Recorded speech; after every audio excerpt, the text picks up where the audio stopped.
Hi, I'm Chris McDonald, and this is my bike check, brand new. We'll start from the top. I'm riding Shadow Voltage bars, 8.5 rise, 28 width, with fly grips, Shadow Attack stem, We the People helium forks with an animal headset, and Odyssey forecap. In the front wheel, I'm riding a roulette with a Fly Reuben tire. The frame, I just got it's stolen cherry. I like it. And I'm having a profile seat with a stolen Thermalite seat post. And Twombo cranks with Fly Reuben pedals. Oh my god, it's like sex on a bike.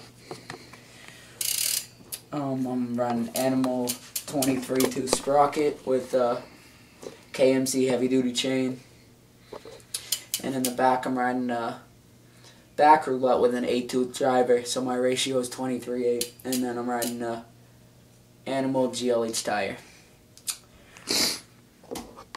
I'm Chris McDonald, and that's my bike check.